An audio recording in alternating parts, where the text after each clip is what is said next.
You might be in a better position on some major streets where we don't require you to do the commercial component and you can just build 6 units, 6 floors of residential versus an avenue at 6 where you got to put in the commercial. But again, these sort of policy objectives that we have that end up being at odds with the actual regs of how you would deal with it. Welcome to another episode of Sink or Swim, brought to you by RentSync. From operational challenges to marketing mastery, we uncover the strategies and technologies in all things prop tech. So let's dive in as we explore the trends, tactics, and insights that define the future of multifamily investments. Sink or Swim starts now.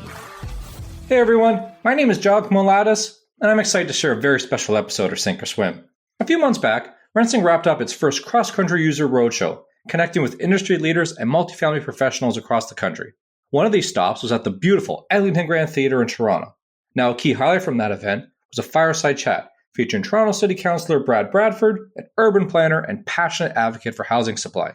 To interview Brad was the one and only Gabriel Diamond from Well Grounded Real Estate. Together, they both explored the city's most pressing questions. What is Toronto doing well in encouraging housing supply? Where does it need to improve? And what policy changes may still be on the horizon? It was a lively and insightful conversation, and we can't wait to share with you today. So without further ado, here's our live recording from the Toronto Roadshow. Enjoy! Thank you so much for RentSync for having us out today. I think, to provide a platform to allow developers, operators, landlords, and political leaders, and a lot of people here, residents of the city, it's a really important dialogue to have. And thank you so much for having us. We were sort of joking before. I think the last time I was in this venue was I think the last time I was here was to watch the Titanic, when this was an actual movie theater. So that was it's a pretty interesting experience when you're 12 years old. We were commenting on that because I'm an 86 model, he's 87, and so you're in the movie theater with your parents' formative years, and there was that particularly steamy scene. It was a little awkward to be sitting there with Dad watching that. Just look straight ahead. That's right. Yeah, never really thought we'd be on the stage here. But, here we are. So, I don't know if Brad needs a whole lot of introduction here, but Toronto City Councillor, Ward 19, Beaches, East York, also the chair of the Planning and the Housing Committee, and I'm sure a lot of people in this room know and appreciate one of City Hall's, if not the most fiercest housing advocate. We're very lucky to have him here today, and I think you're a pretty popular guy in this room. So.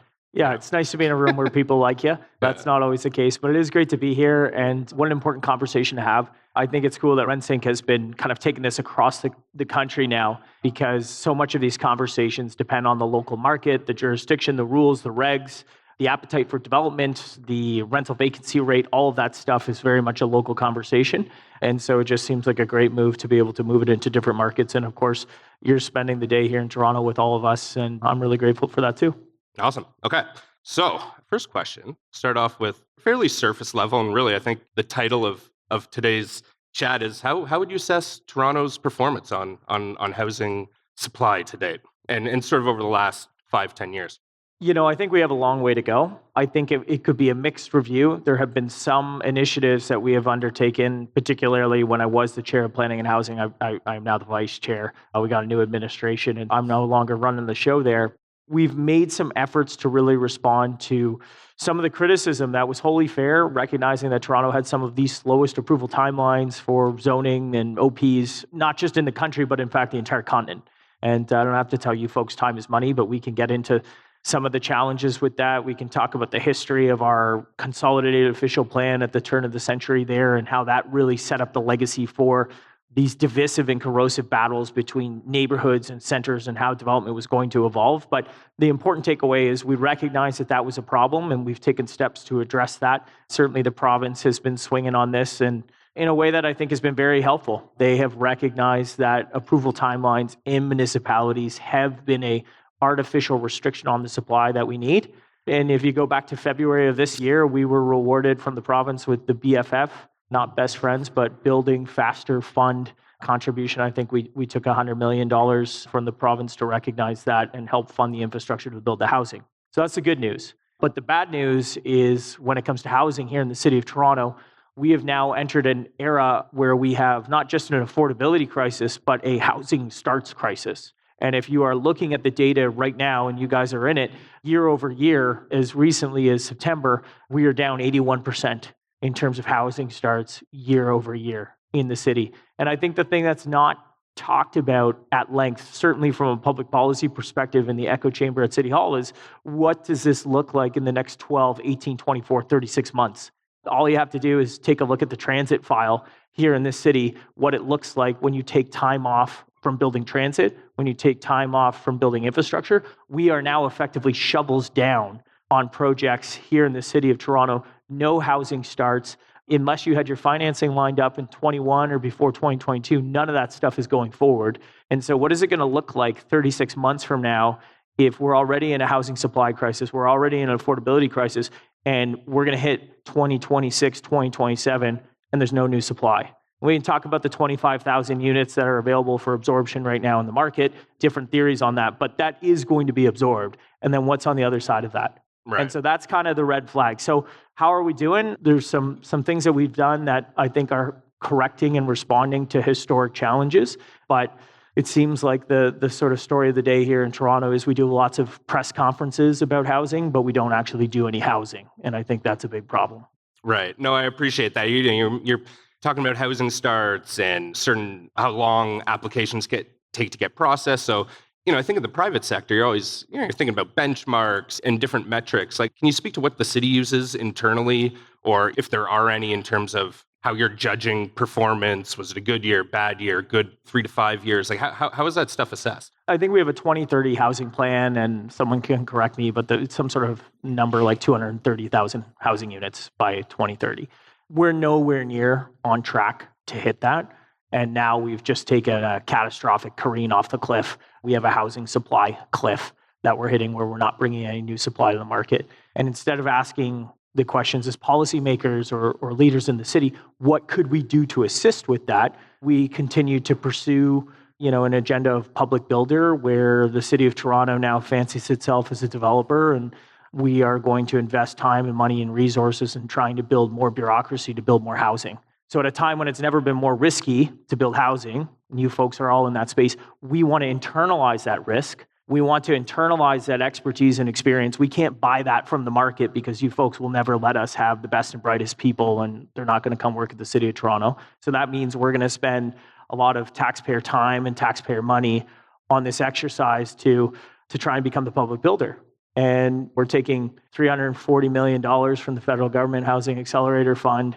We're going to put that towards maybe 2,200 to 2,500 rent geared to income units. And if we yield anything on the other side of that, it will be the most expensive affordable housing in the country's history.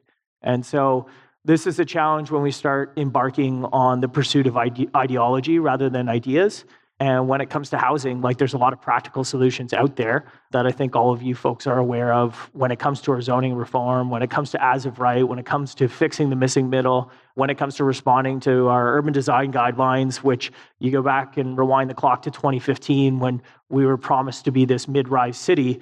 We were going to be like Paris or DC, modest sort of mid-rise on our avenues. And yet in a city that's had more development activity over the past 20 years than anywhere else on the continent, we've managed to produce 112, 113 mid-rise buildings. So the smart question for leadership and folks in the public policy arena to be asking is, why is that? Why do we have hundreds and hundreds of 40, 50, 60-story buildings, and yet all the hype around mid-rise and nobody's built it? Well, very quickly, you would start to realize that it's more cumbersome and more difficult to build a 6-story building than a 60-story building. So what happens? Well, people rightly build a 60-story building. You can get down into the weeds about our type G loading requirements for garbage. You can talk about ingress, egress. You can talk about the angular plane. You can talk about how the wedding cake vernacular, that's an architecture word for all you architects out there. Very refreshing to hear you speak. A lot of the language and probably what you hear in a lot of our boardrooms as well. But the wedding cake vernacular that's become this sort of Toronto hallmark of what we consider great urban design, you might like it, you might love it, you might hate it, but the net result of that has been these projects cost a lot more money, they're more difficult to build, and so you're only moving on that if you've had the land for a long time, the land's cost you nothing, and frankly it feels like a Herculean effort for folks out there in the building community to get anything approved and actually get shovels in the ground. So I kind of forget what the question was, but the sentiment was, are there things that we can fix? Yes, we're fixing those things. Those are supply side solutions. And I think that's what's really important, because despite all the challenges right now with construction costs and interest and labor and all those headwinds that you're facing right now, my goal and my objective is to set the table here in this development market so that when things do improve, we're ready to go and we can help facilitate that. We can be partners in supporting the type of development and investment that we need to see in this city.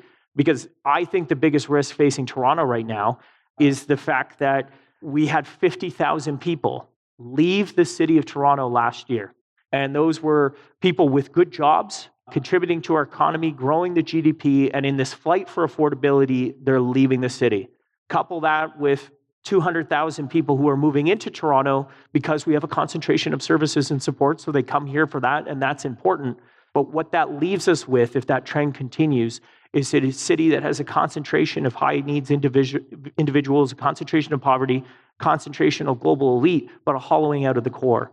Right. And that promise of a better Toronto where you can be an entrepreneur, you can bring your time, your talent, your treasure, investment, build something, raise a family, that is starting to slip away. And we cannot rest on our laurels that the fact that we've had that success for the past 20 years, that's going to be here on a go-forward basis. So we focus a lot on the housing continuum. We focus a lot on the deeply, deeply affordable. We talk about rent geared to income, massive subsidies required to be able to do that. But what we don't talk about, and this is the supply side of it, is housing that people can afford. Now, I make 120 grand a year, right? Or about. And so I would make too much money to qualify for any sort of subsidy. But for a lot of folks, it's not enough money to live in the city of Toronto. And that is where the PBR conversation is so important. That is where the mid-market conversation is so critical. And that is something that we, frankly, spend very little time focused on at City Hall. And I think it's to the detriment of the future prosperity of the city. I think I probably speak for a lot of people in the room. It's really nice to hear you really hammer home the point that this is a supply issue, right? Because I think a lot of times, honestly, at all levels of government, you see what a lot of people seem to acknowledge a supply side issue that we're trying to solve with demand side levers. Right. And that's proven not to work. I think it was during COVID, to be honest, I can't remember whether it was the city of Toronto or the province, but gave everybody a rent subsidy. I think it was a $500 check, which on the surface seems great. But I mean, we were all sort of sitting there, and to be honest, as a landlord, I mean, we were sitting there saying, this is probably going to end up going to us, right? Because everybody, you have $500 in your pocket, and you're going to say, you know what, I'll stretch myself.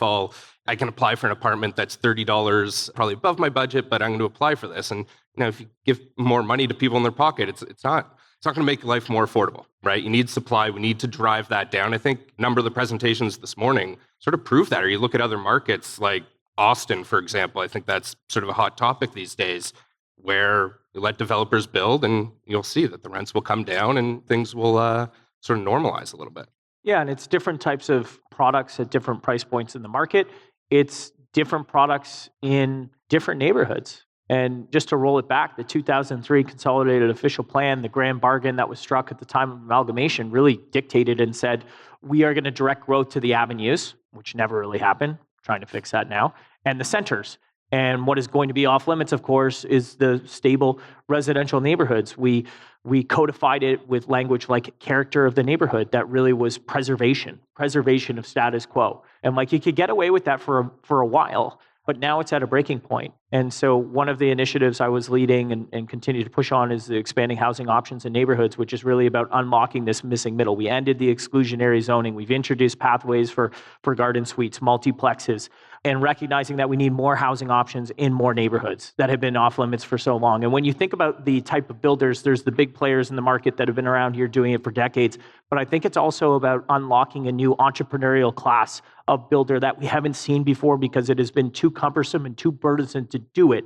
But the type of people that could pool a little bit of capital together and start unleashing housing and rental units in neighborhoods where that wasn't possible before, at the scale of dozens and dozens. But you add those up across all 640 square kilometers of the city, and you give that 5-10 years to build out and manifest, now we're starting to get traction. And so to my mind, that's not the super flashy thing that I'm going out and doing an announceable on, 20,000, 40,000 fictitious pie-in-the-sky units that are never going to be built, but give people in the market an opportunity to address the biggest challenge in front of us, which is the housing crisis, by putting their capital and their experience and their entrepreneurial spirit into something, a shovel in the ground, new opportunity to do that.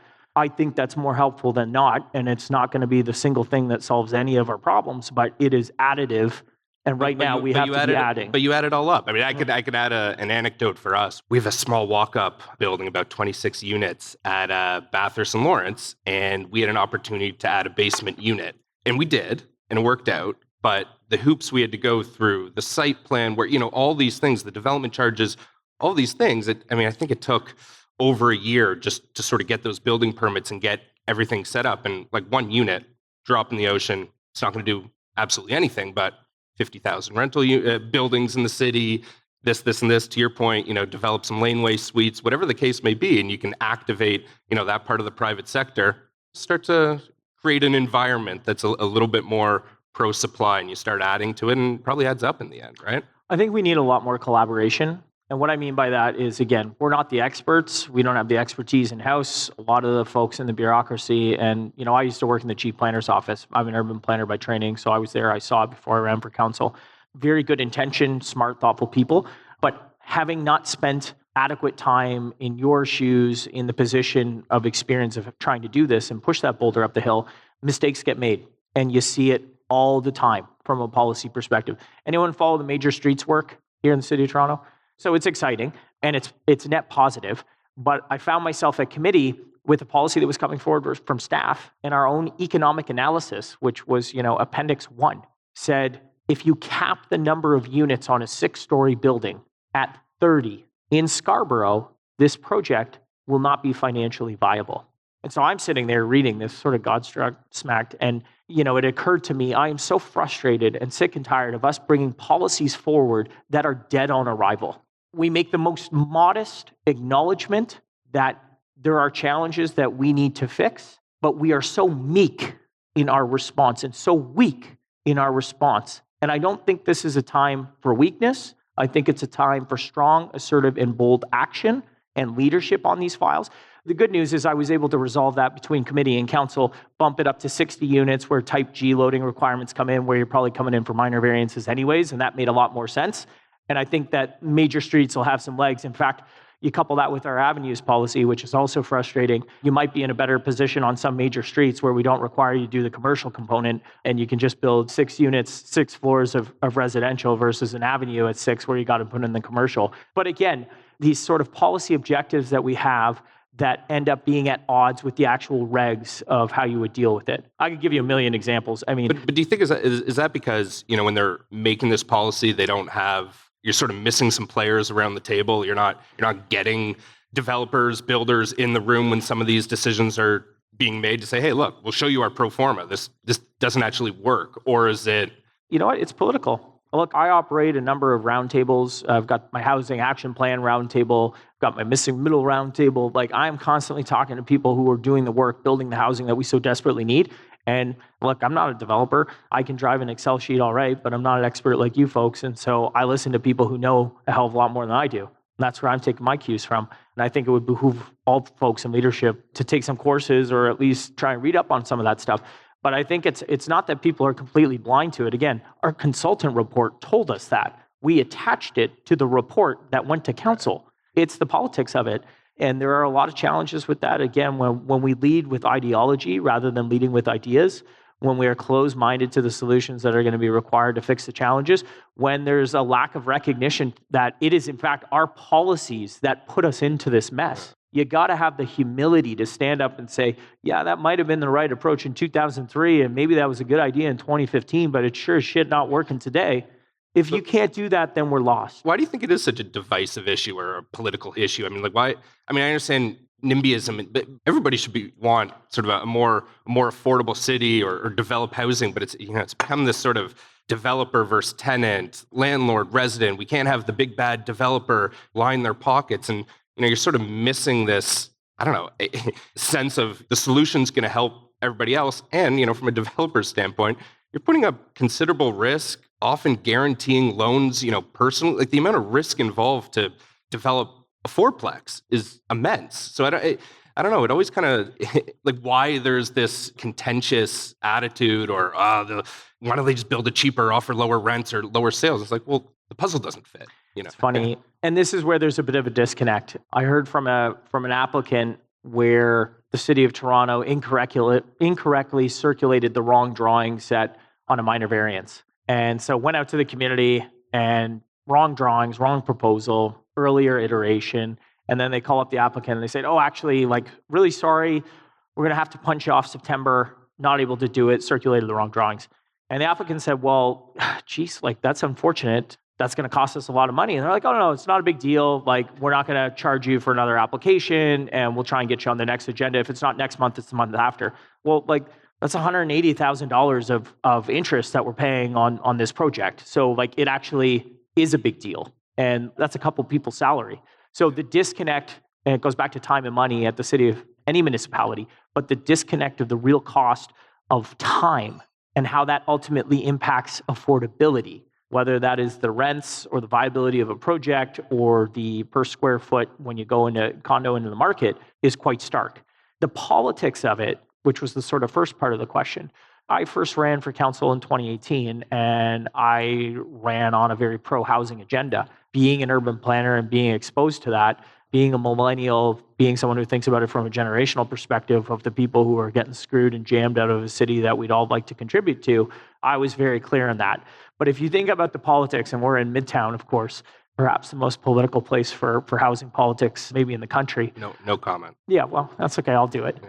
The history has been that you could take an 18-story building and knock it down to 12, and you are rewarded at the ballot box for doing that, which is quite perverse. And you think about that in today's context. You're getting rid of housing, and in fact, that's something that you want to beat your chest on and campaign on. You know, how much housing was I able to remove? The stigmatization of developers, of the very people that we desperately need to invest and take that risk and bring that expertise and build the housing that we need. The stigmatization of those people is wrong, but it's cheap politics and it's easy to do. And it's all, politicians too often are talking to the people that live there today, not about the people who could live there in an abstract tomorrow. And so there is that fundamental disconnect, I think, between historically, and I think it's changing now, but historically between the elected official and the voter. And for 20 years, we have seen that type of politics as the truck and trade and the currency in a city like Toronto, and it's been practiced to tremendous effect, and it's been very, very deadly. When I ran in 2018, I was going against a former NDP member of parliament. He was very much the status quo guy. Danforth, $1 billion of subway infrastructure there on line 2, 2-story buildings. It's disgusting. You know, it's a disgusting waste of public resources and infrastructure, and yet hold the line on that was the mentality.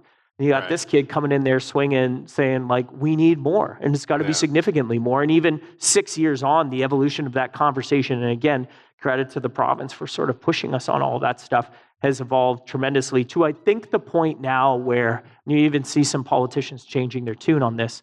People acknowledge the housing crisis. You've got 2 young daughters. I've got 2 young daughters. You certainly try and forecast into the future where are they going to be able to live in the city.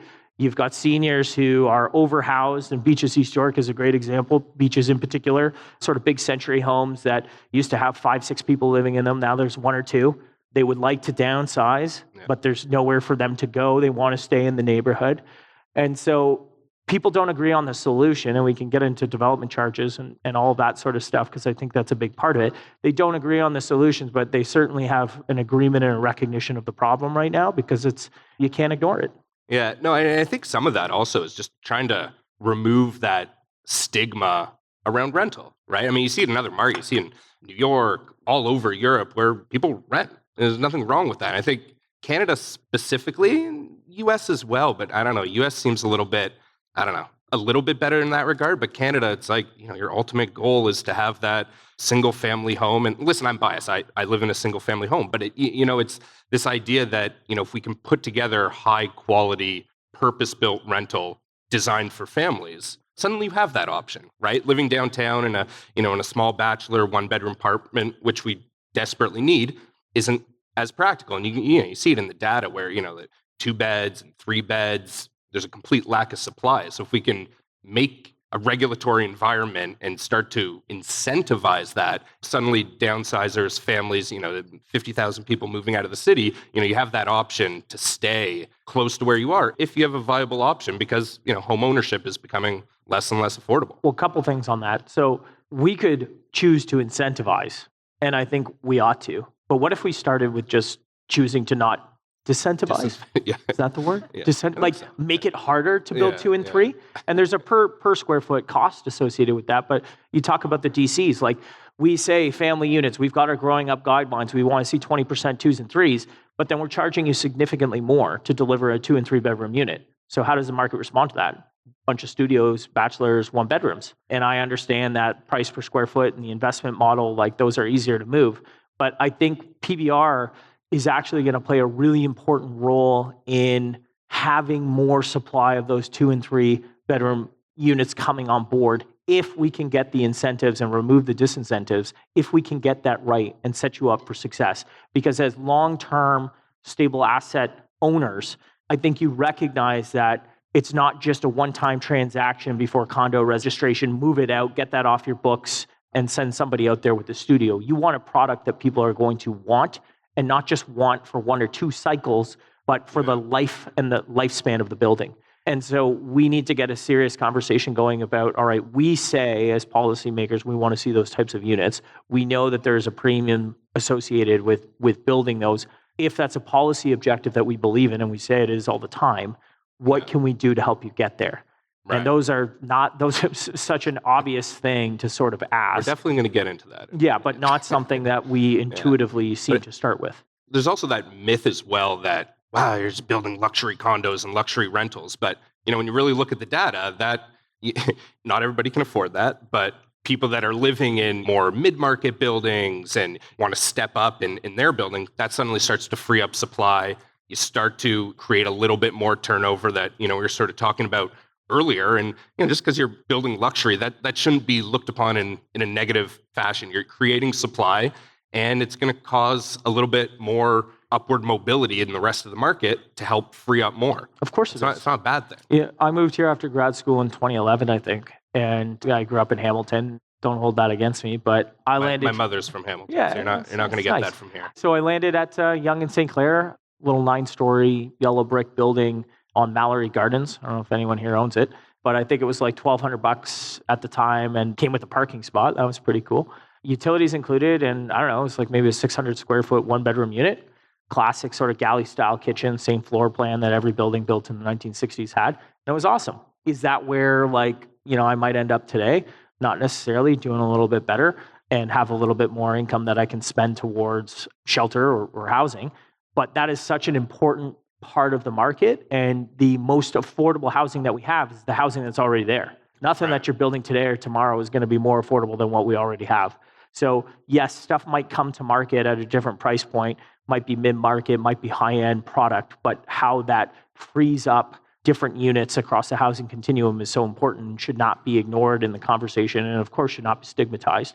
And you talk about how people feel about rental. I recently did a tour of, I don't remember the address, but one of Fitzrovia's properties downtown. Shout out Fitzrovia. Oh, hey, looks like they bought a table. Yeah, thanks for supporting. Yeah, like phenomenal building. It was like resort living. It's like, shit, I probably can't afford to live here, but I'm glad somebody can. And it was really nice. And so I think we're seeing folks in Toronto pushing the market, pushing what the market can do, and frankly, like reimagining and re-envisioning what rental means. And that's part of like growing up as a city, recognizing that rental is not just an afterthought, not just something that we built like 40 years ago. And then the condo market has been the pseudo rental market since for a ton of different reasons. But like there's a role for that. And I think it's going to be increasingly important and increasingly prominent. And people who are reimagining that segment are going to have success in delivering a high quality product that frankly, people are going to be banging down the doors to get their hands on. No, absolutely. I mean, you talk about Fitzrovia. I don't know if I just graduated from university or something like that. I'd love to live in one of their buildings as well, right? But it's funny you mention that. Sort of the city growing up in the past 40 years. Our team, this was a few months ago, our office, we were reading a book. It's called House Divided. It's sort of a collection of essays, mostly about Toronto. Is that Bozikovic? Exactly. He trolls me on Twitter, but sometimes I agree with him. Yeah. Well, that's good, right? That's healthy. Yeah. But one of the essays in there was talking about a whole bunch of those stunning apartment buildings that are in Rosedale, right? I mean, you got probably the most lavish neighborhood in the city, huge single families, and there's, 15 or 20 of these, sort of classic 1950s, 1960s walk-ups that integrate pretty seamlessly into the neighborhood. But you're reading this essay, and there's all these, I don't know, there's sort of like clips from articles, I don't know, it was like Toronto Star or the Globe or something. And the NIMBY talking points from the 1960s, you would have thought it was something you read last week. It's the exact same argument. Oh, we don't want this riffraff in the area and the safety and the this and the that. And it's like, I don't know, that sentiment just hasn't changed at all. I mean, it was like, I couldn't believe what we were reading. Like, aren't we past this? Listen, there's good landlords and bad landlords, good tenants, bad tenants. Just deal with people on an individual basis. You don't need to paint in broad strokes that tenants are going to ruin a neighborhood or any nonsense like that. And I don't know. It was kind of funny, but very disappointing. I think people have become a little bit more veiled in their critiques, a little bit more sophisticated. They talk about, oh, we need housing and affordable housing. This is the favorite one from the left, actually, is like, well, we need more housing, but we need more affordable housing. And this project doesn't have affordable housing. So it's the poison pill, like our Housing Now sites or others, increase the threshold of affordability. So 20% is not good enough. It's got to be 30%. It's got to be 50%. 50% affordable. Yeah. That's a death nail, kills the project. So they actually will weaponize the desire for affordable housing, which we would all agree upon, but put in requirements that effectively make the project DOA, dead on arrival, never gets off the paper, let alone into the ground. And that is the way, I'm not trying to be left or right about it, but just historically, progressives in this city have been champions for status quo and effectively been able to sort of kill these projects before they ever start. Right. It's the poison pill at council that is often put in under the veil of something positive that the public is very busy living their lives and they got a lot going on. So just say like, oh my God, why'd you vote against all that affordable housing? Well, because 50% of zero is zero. And that's what's lost on people. If it's not going to get built, we're not delivering anything. It's smoke and mirrors. I think the city and all levels of government, you want to have more restrictions and legislation. I think you're sort of just kind of missing this overarching theme that the market will, in a capitalist society, like the market will produce like the one we live in, what is supposedly. Right, exactly. The market will produce what people want and what makes sense and what's financially viable to make a risk-adjusted return. So, if you tell people you have to have this many units and this many it seems like politicians or cities, they want to have that mandate, but if you sort of actually remove a lot of the restrictions and then let the private sector figure out, okay, you know what, affordable housing actually makes a lot of sense in this area and to build this, but I guess there's sort of that lack of trust that the market will play out, what the private sector says will happen. And what does affordable housing mean? Yeah. Like, let's actually try and find some consensus on what that means. And let's also have a conversation. Have you ever read the definition on the city website? Well, it changes actually, and it keeps changing. And you've got CMHC requirements that are different than our own requirements. You've got rent geared to income, which is an entirely different level. And then you have a conversation in the city of Toronto, for Toronto folks in the room, like it's a monolith, like it's one market. Like, my goodness, how ridiculous is that? So if you're taking 80% AMR and building that out in Scarborough, that might be more expensive, in the city of Toronto context versus what would be market out in Scarborough. Like, it's actually ridiculous. It's not one monolithic market here in the city of Toronto, but that's the way we measure it. Yeah. And you guys you spend a lot of time and energy sort of figuring this out when you put an application together. And I remind folks both in city planning and, here in Toronto and residents, like, if you're building a project, for example, in my neck of the woods, Main and Danforth, where we have a lot of activity coming online, that is one of the most transit-rich intersections in the entire city. You've got the main subway station, you've got the terminus of the Gerrard streetcar, and you've got the Danforth GO station, all right there. So, and a bunch of those projects are rental. So who is going to be coming there? A lot of people are going to be coming there precisely because there's so much transit. Yeah. And so they might be making a life decision and a choice not to have a car. But the amount of pandemonium that there's not enough parking, meanwhile, you've got, towers at Main and Danforth that have been there for many years that have 5 levels of underground. They rent 1 to the people in the buildings. They rent 2 to the Kia and Honda dealerships, and then 2 of them are deteriorating down below. But I have conversations with applicants out in Etobicoke, and they're trying to find more parking. They're trying to do joint ventures on parking lots to secure more parking for their tenants. They want to build more parking because they know in that market, they need to provide parking. So I would just say leave it to the folks who literally have their dollars on the line with these things, and you're going to build something that A, you're going to be able to sell, or B, you're going to be able to lease out on an ongoing basis, and you're going to take steps to secure that so you can compete. Yeah.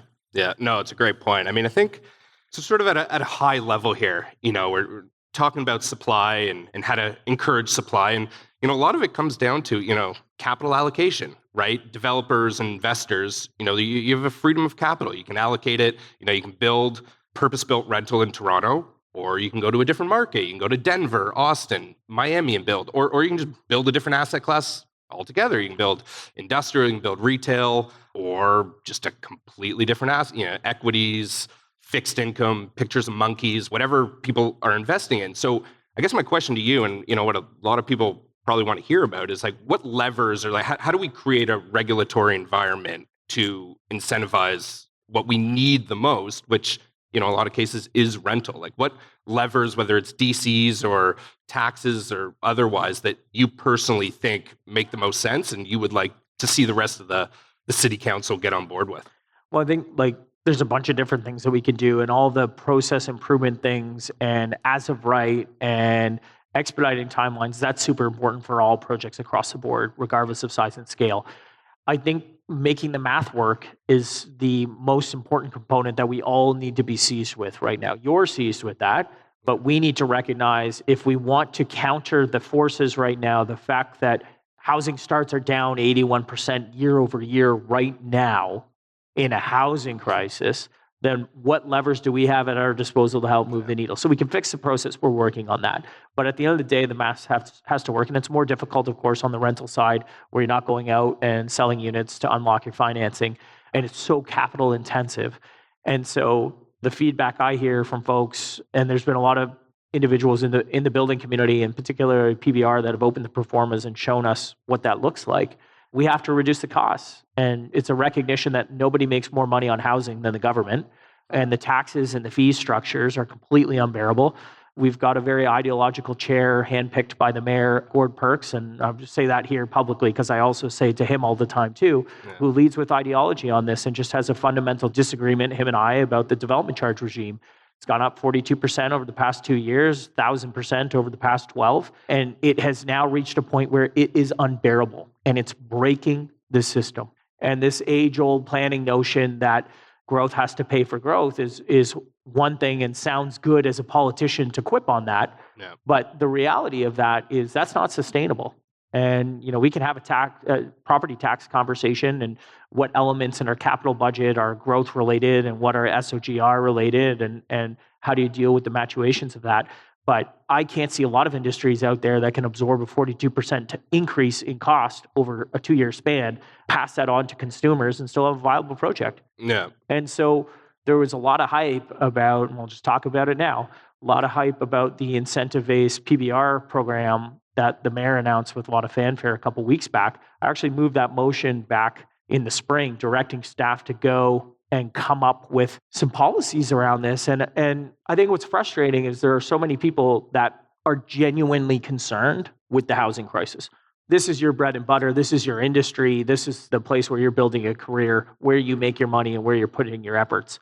But it's such a bigger conversation beyond this room. And for people who are trying to make it in Toronto, a city that feels more hostile, a city that is certainly more expensive, and for a lot of people out there, increasingly hopeless, because housing, your mortgage, your rent is the biggest thing that you pay for every month, every year.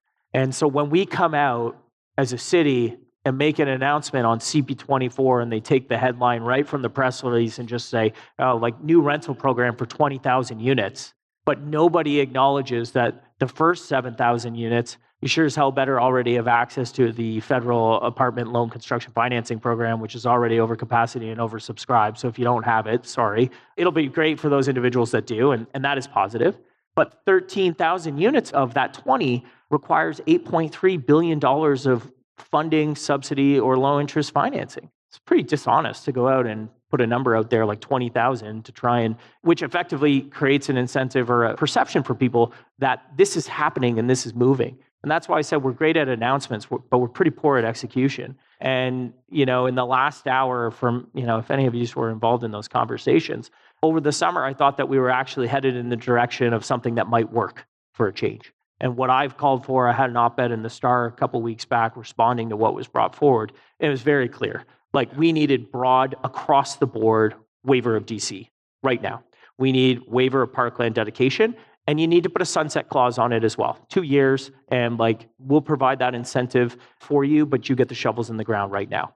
And that's what we heard from industry and people who are doing this. And that's how we would take the 18 to 30,000 paper approvals, which you can't live in. You can't live in a paper approval, but get those shovels in the ground. That's what would be needed.